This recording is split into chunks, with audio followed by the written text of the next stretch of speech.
Bonjour à tous et bienvenue sur le plateau de Bonjour chez vous. Aujourd'hui, notre thème du jour est l'excellence est avant tout une histoire de cœur, une affaire de cœur, pardon. Et je suis avec deux hommes excellents sur ce plateau. Bonjour messieurs.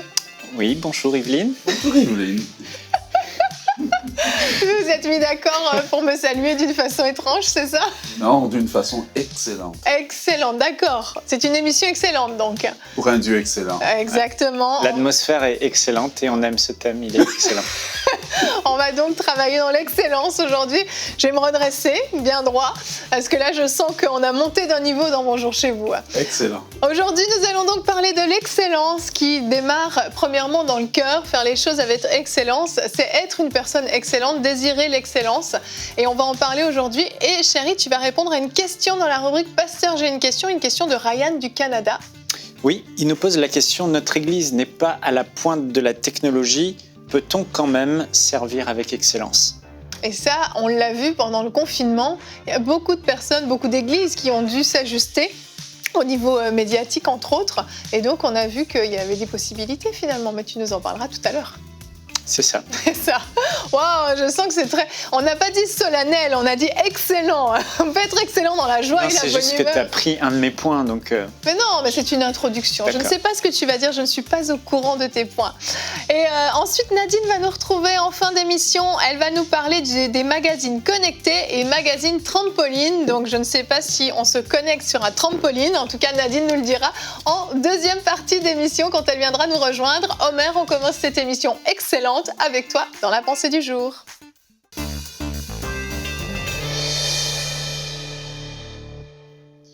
La pensée du jour d'aujourd'hui s'intitule « Dieu attend le meilleur de toi ». Comme parents, notre joie est toujours de voir nos enfants naître, grandir, se développer. Et on a des attentes envers nos enfants. En fait, c'est une forme d'attente de progrès. Et qui parle progrès, parle d'exceller dans certaines choses que l'enfant doit maîtriser lors de sa croissance. Donc, on s'attend à ce que, du moins dans les 2 premières années, l'enfant a développé la motricité, on s'entend à ce qu'il ait développé le langage, on s'entend à ce qu'il ait développé la capacité de marcher, le goût, le toucher, etc. Bien de la même façon, quand vous avez donné votre vie au Seigneur Jésus-Christ comme votre Seigneur et Sauveur, eh bien, depuis ce jour-là, Dieu s'attend à ce que vous puissiez lui donner le meilleur de vous-même. Et c'est en donnant à Dieu le meilleur de vous-même que vous allez faire des progrès dans la marche chrétienne. Et donner à Dieu le meilleur de vous-même commence d'abord par un choix intentionnel que vous faites pour lui donner le meilleur de vous-même. Et Dieu étant devenu votre Père, eh bien, il a l'image du Père naturel qui, à différentes saisons de votre vie, il veut mesurer les progrès que vous avez faits dans votre foi, dans votre service pour lui. Dieu attend le meilleur de vous. Et ce meilleur commence d'abord par un choix personnel. Et j'aimerais vous donner 4 domaines dans lesquels Dieu s'attend à ce que nous puissions faire. Parce que bien souvent, la tendance est « je vais être meilleur en travaillant à l'église, je vais être meilleur en faisant différentes choses ». Mais le meilleur commence d'abord à l'intérieur de vous. C'est à l'intérieur de vous que le véritable travail se passe. Et Dieu veut que vous puissiez faire du progrès, devenir meilleur, donner le meilleur dans le domaine de l'amour pour lui. Il faut qu'avec le temps, l'amour que vous avez pour Dieu doit grandir, s'enraciner plus profondément dans l'amour de Dieu. L'apôtre Paul avait tellement grandi qu'il pouvait dire « Qui me séparera de l'amour de Dieu ?» Et à la fin, il dit « Rien ne pourra me séparer de l'amour de Dieu ». Le deuxième domaine dans lequel Dieu s'attend à ce que vous puissiez faire du progrès, c'est le domaine de votre foi. Que votre foi puisse aller en grandissant de jour en jour. Alors que vous expérimentez le Seigneur, votre foi grandit. Le troisième domaine maintenant, c'est le domaine du service pour Dieu. Il faut que de plus en plus, quand vous grandissez dans le Seigneur, eh bien vous vous donnez entièrement. Voilà pourquoi Paul disait à Timothée, donne-toi entier. donne-toi entier à ces choses-là. Et Dieu s'attend à ce que vous puissiez vous donner entièrement pour son service, pour l'avancement du royaume de Dieu. Donner à Dieu le meilleur, c'est faire des progrès. Et finalement, Dieu s'attend à ce que vous puissiez grandir dans un domaine très difficile, c'est l'amour de votre prochain, l'amour des frères et sœurs dans l'Église. Voilà pourquoi la Bible dit, aimez-vous les uns les autres, supportez-vous les uns les autres, portez les fardeaux des uns des autres. Ce n'est pas pour des chrétiens bébés, mais c'est pour des chrétiens qui font des progrès vers la maturité.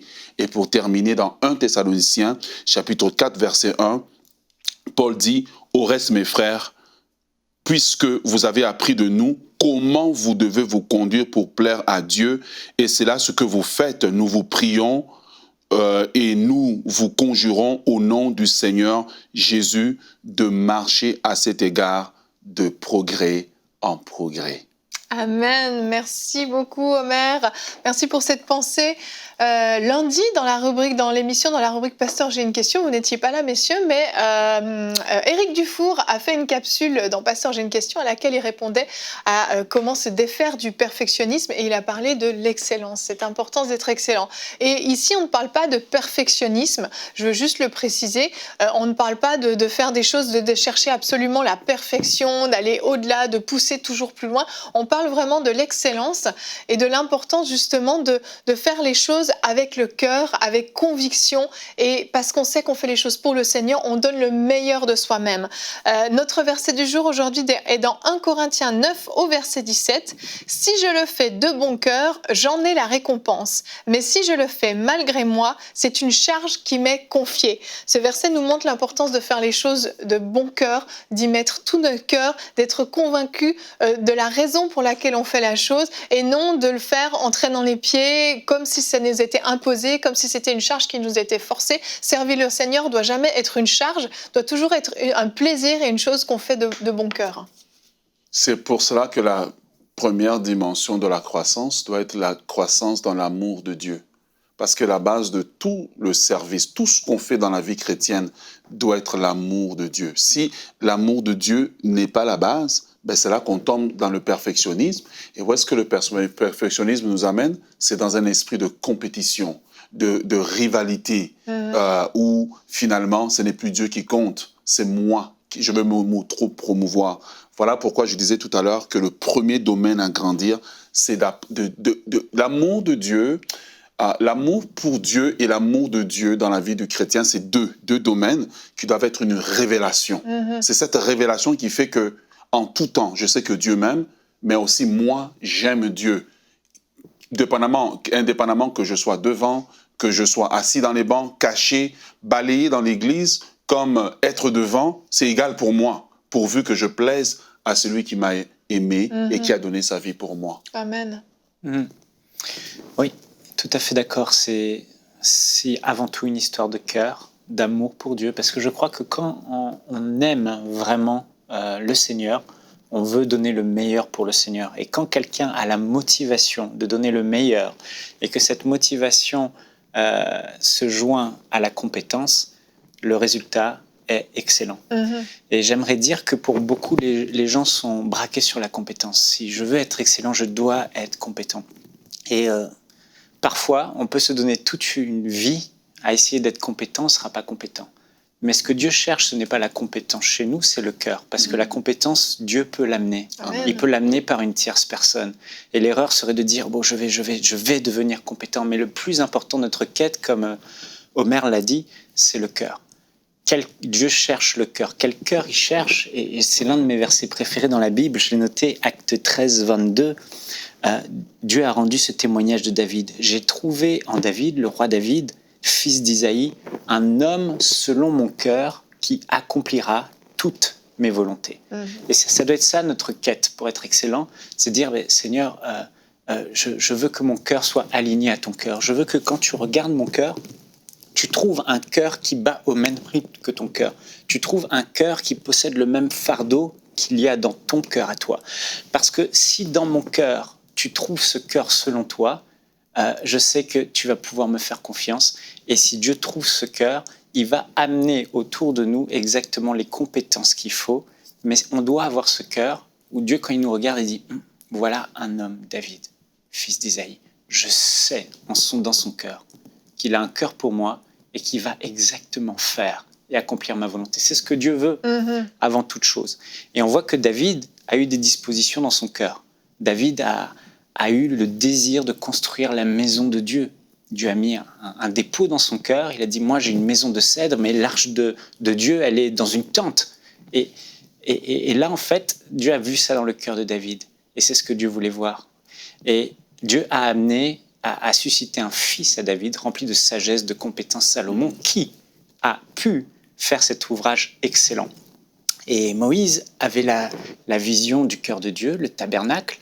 Et ce n'est pas Moïse qui avait les compétences, mais Dieu a amené Beth-Salil, homme rempli du Saint-Esprit, de toutes sortes de sagesse, pour toutes sortes d'ouvrages, qui a pu construire le tabernacle.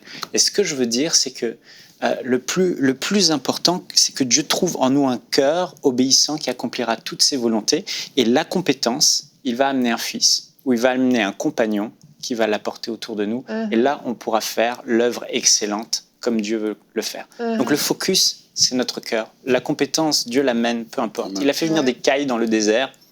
Voilà. Effectivement. Et en fait, le cœur doit être l'élément qui est toujours protégé. Je rebondis sur ce que Michael disait tout à l'heure. C'est que quand David a son épisode avec Bathsheba, il ne dit pas à Dieu « restaure ma réputation ».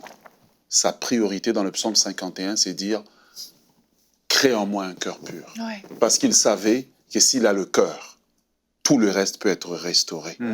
Et souvent, on va se lancer dans beaucoup de méandres, de beaucoup de choses quand on est tombé. Et je mets par là quelqu'un qui est tombé.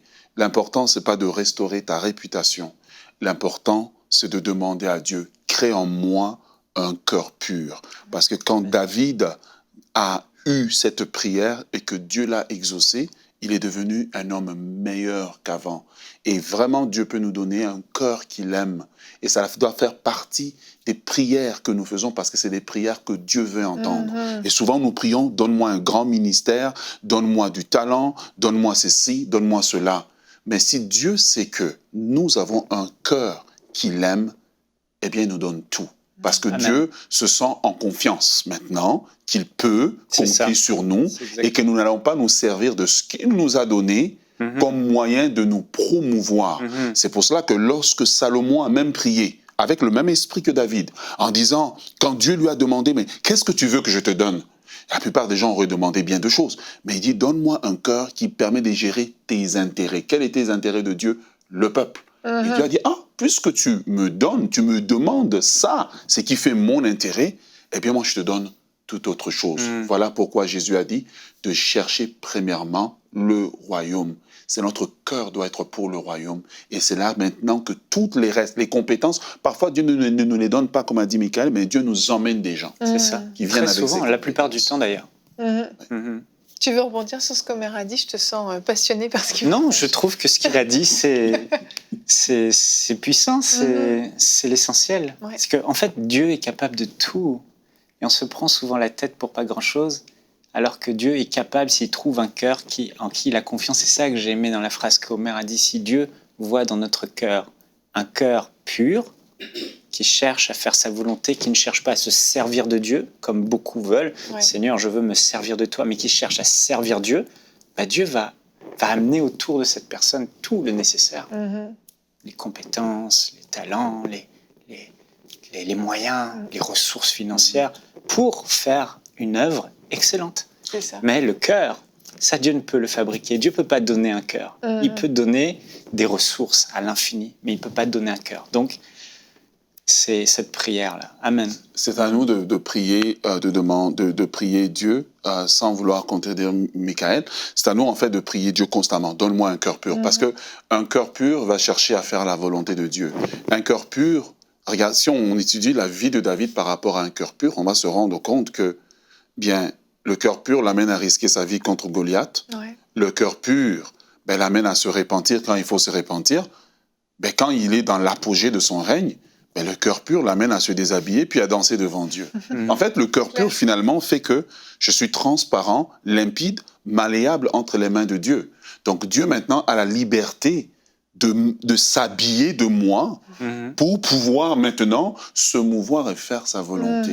Et finalement, on ne dira plus mon ministère, mais c'est le ministère de Dieu. Amen. Parce que maintenant, c'est lui maintenant qui vit en nous et non nous-mêmes qui vivons. Et donc, le grand défi n'est pas de chercher l'onction, n'est pas de chercher nécessairement la compétence comme priorité, mais de chercher ce cœur qui sera ce vase dans lequel Dieu peut déposer maintenant sa grâce et ses projets.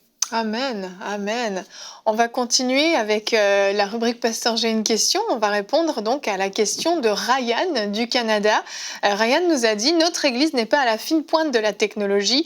Peut-on quand même servir avec excellence dans une période ultra connectée qui concerne même l'Église, hein, pas uniquement à l'extérieur de l'Église, mais dans l'Église, on peut se poser cette question. Est-ce que l'excellence peut s'atteindre sans la technologie ? Bon là, je pense que ce que Ryan dit comme question, son désir, c'est de dire voilà, bon, on n'est pas équipé comme MCI TV est équipé avec des caméras et de la technologie qui vaut des centaines de milliers d'euros, mais est-ce qu'on peut quand même faire de l'excellence ?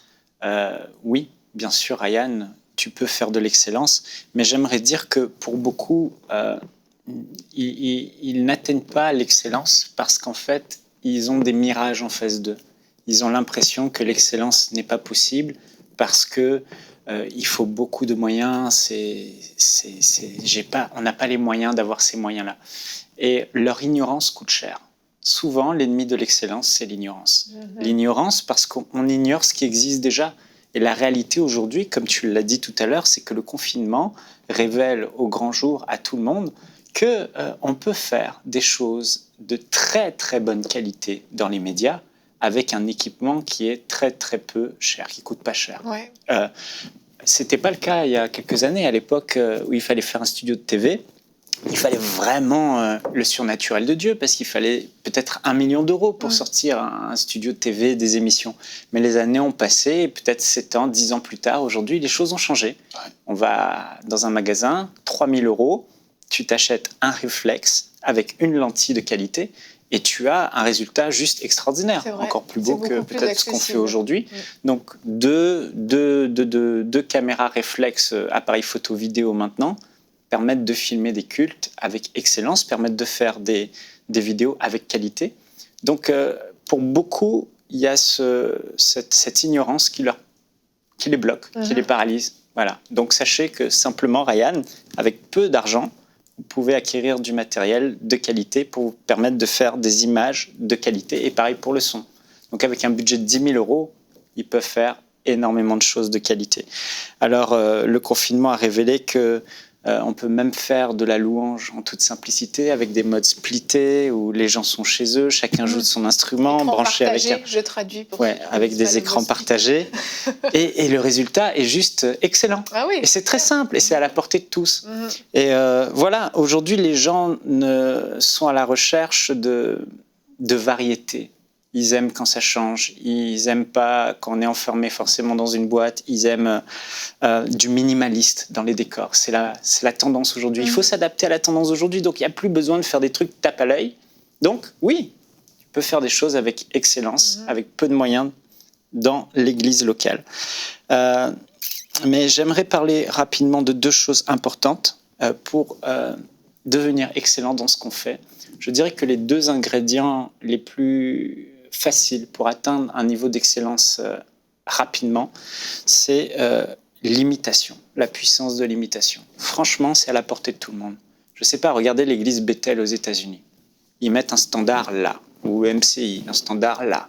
Eh bien, comment je peux faire que mon groupe de louanges fasse de la louange comme eux ? Comment je peux faire que mes images soient comme eux ? Et puis je m'assois devant, alors pour moi ça me paraît être une évidence, mais je m'assois devant l'ordinateur, je regarde les images et j'ai qu'à imiter. Mais je ne sais pas comment imiter. Ok, je tape sur Google, je fais quelques recherches.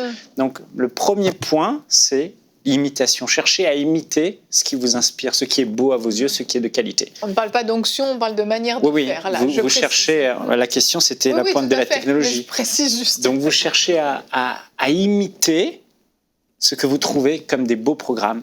Et à un moment donné, vous tapez un mur et dites qu'est-ce que je peux faire pour arriver. Et le deuxième principe, c'est celui qui cherche, trouve.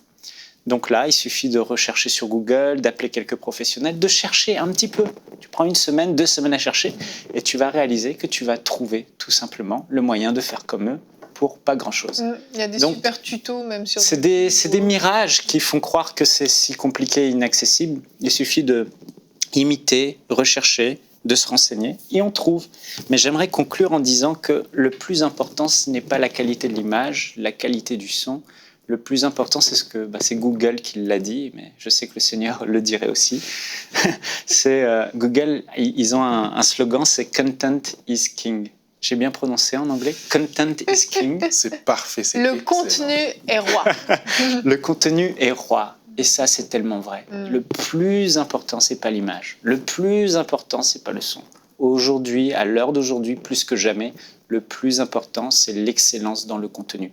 Et ça, j'aimerais te dire, Ryan, et puis tous les autres, que l'excellence dans le contenu est à la portée de tout le monde. Et ça, c'est lié à notre relation avec le Seigneur, avec le Saint-Esprit, avec la parole de Dieu, avec l'inspiration du Saint-Esprit. Mais cherchons à être excellents avant tout dans le contenu, parce que le contenu est roi. Et c'est le contenu qui va faire toute la différence. Donc la technologie accessible à pas cher aujourd'hui, enlevez tous les mirages et concentrez-vous sur le contenu. Qu'est-ce que je vais dire aux gens? Comment je vais nourrir les gens? Comment je vais atteindre les perdus? Quel sera mon message? Et là, tout le monde peut y avoir accès. Excellent, excellent, excellent, j'ai même envie de dire. Super bonne réponse, merci beaucoup. Tu vas nous quitter, chérie, parce que tu vas laisser ta place, mais tu peux rester encore jusqu'à ce que le jingle apparaisse. Tu vas laisser ta place à Nadine qui va nous retrouver pour la rubrique Culture et Médias. Et Nadine nous a retrouvés. Comment vas-tu, Nadine? Je vais très bien, Evelyne, et toi? Je vais bien, merci. Bonjour, mon mari. Bonjour ma chère épouse, votre bague brille. Ah ouais. Wow. Un homme très riche me l'a offert. C'est une bague excellente, je dirais même. Amen. Oui. Nadine, tu viens nous parler de 2 magazines aujourd'hui, le magazine Connecté et le magazine Trampoline. Je suis sûre que tu as beaucoup aimé ma blague en production. Heureusement, j'étais pas sur le plateau. Heureusement que tu n'étais pas sur le plateau. J'ai aimé ce que ton mari a dit avant de partir. Il a dit « Content is king ». Le contenu est roi. Et alors, je vous présente 2 magazines qui nous présentent un contenu excellent. Et on va commencer par le magazine Trampoline. Ce joli magazine que j'ai découvert, je me suis dit, j'aurais bien aimé l'avoir découvert quand mes enfants étaient petits. Je le découvre là et je me dis... C'est très bien, c'est pour les 8 à 12 ans. Donc toi, encore dans quelques années, tu pourras bien te les procurer. Mon fils a 8 ans dans un an. Ah, il a déjà 8 ans. Le temps passe vite. Tu peux commencer à lire en attendant. Merci. Le temps passe vite. Donc, c'est un magazine, en fait, qui répond, ça dit ici, Trampoline répond à la curiosité naturelle des enfants, sciences, nature, métier, environnement, technologie, musique, sport, foi et spiritualité. Donc, 4 fois par an, il est lancé. C'est une équipe d'une demi-douzaine de rédacteurs. Il est diffusé principalement en France, en Suisse et en Belgique. Mais on peut le commander, en fait, sur Internet. Et ce que j'aime, en fait, c'est qu'ils ont des éditions, c'est depuis 2011. En tout cas, moi, j'ai pu retourner aller voir. Donc, il y a des sujets que vous pouvez vraiment les fouiller selon ce que vous avez envie de partager avec vos enfants, mais en les inscrivant, au moins, ils auront un accès au fur et à mesure des nouvelles éditions qui sortent. Ils ont des articles super intéressants sur plusieurs sujets.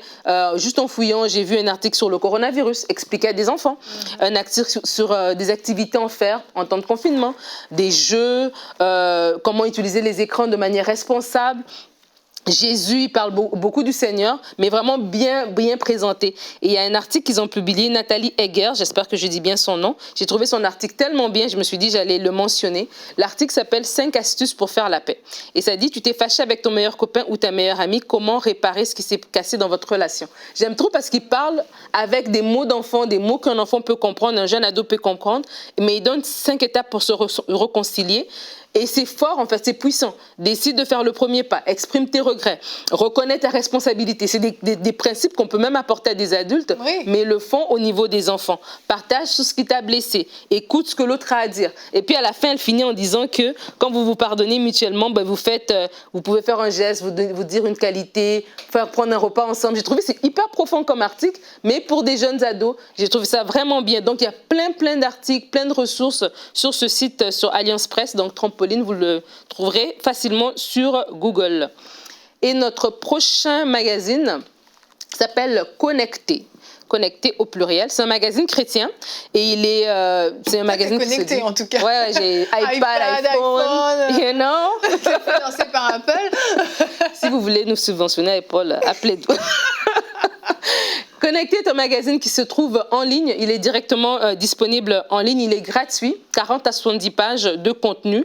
Et ils avaient sorti une édition. Après ça, ils ont arrêté quelque temps. Mais là, avril 2020, ils ont sorti une édition. Donc, c'est tout frais du four. C'est une dame qui s'appelle Karine et son mari Thierry qui sont les principaux responsables. Ils ont une équipe. Et en fait, dans leur magazine, vous le téléchargez. Donc, c'est super. On peut le télécharger direct sur son téléphone. C'est pour ça que j'ai amené le mien. Ou bien sur votre ordi. Et il y a plein de choses, en fait. Ça vous présente des trucs de santé. L'huile de ricin, exemple. Ça vous donne des petits trucs santé. Ça vous parle de la parole. Ça vous partage sur des sujets, la prière. Et il y a des témoignages, il y a les arts. Il y a tout plein de sujets, en fait. Et c'est super intéressant. Un autre article où le contenu est roi, la vie sexuelle. Ils ont même des entrevues. Il y a un article ici avec Rachel Dufour. Donc, il y a tout plein de choses. Ce magazine est disponible en ligne directement et il est totalement gratuit. Donc, vous allez sur leur site, vous téléchargez et puis vous pouvez les soutenir évidemment, mais le contenu est directement disponible à vous. Donc, content is king, voilà. T'as aimé cette J'ai trop aimé. J'ai trop aimé. Deux magazines dans la francophonie. Il y en a beaucoup d'autres, mais on vous présente ceci aujourd'hui. Excellent, merci beaucoup Nadine.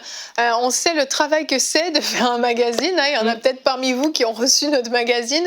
Et c'est énormément de travail. Donc vraiment, je veux féliciter tous ceux qui se lancent dans l'aventure du magazine. Parce que oui, c'est du contenu à fournir. Il ne s'agit pas juste de mettre de belles images. Faire un magazine, c'est vraiment un travail de contenu, de variété, d'essayer de répondre aux besoins des gens. Et c'est beaucoup de travail, donc ça fait plaisir de voir que la francophonie fournit du beau matériel comme ça. Merci Nadine d'être venue nous présenter ces deux magazines en fin d'émission. Je sais que t'aimes bien. Toujours plaisir. Je sais que t'aimes bien venir en fin d'émission. Tout est une question de perception dans la vie. Exactement. Est-ce que tu veux faire une conclusion sur l'excellence? L'excellence est avant tout une affaire de cœur. Et comme ton mari a dit, franchement, j'ai beaucoup aimé ce qu'il a dit. Ne nous attendons pas à ce que les autres font un mirage. Peut-être on se dit c'est pas atteignable. C'est atteignable pour chacun d'entre nous. Lorsqu'on y met le cœur, Dieu rajoute des compétences. Waouh, tu vois, ça valait la peine que tu viennes, Nadine. Tu nous as fait une belle conclusion. Merci beaucoup à vous deux, couple Kabouya. Et merci à vous tous de nous avoir suivis. On va se retrouver demain. Demain, nous sommes déjà vendredi. La semaine a passé très, très vite. Demain sera le plan de Dieu pour ta vie est plus grand que tu ne le penses. Vous allez voir que c'est pas, il ne faut pas se limiter dans les choses qu'on peut faire. Un petit pas peut changer toute une destinée. Et nous aurons la rubrique C'est mon histoire avec Luc Dumont qui nous a raconté comment à travers le chant, Dieu l'a propulsé au-delà des océans, a propulsé tout son ministère. Il ne s'attendait pas à ça, donc on découvrira son témoignage demain. Merci de nous avoir suivis et bonjour chez vous.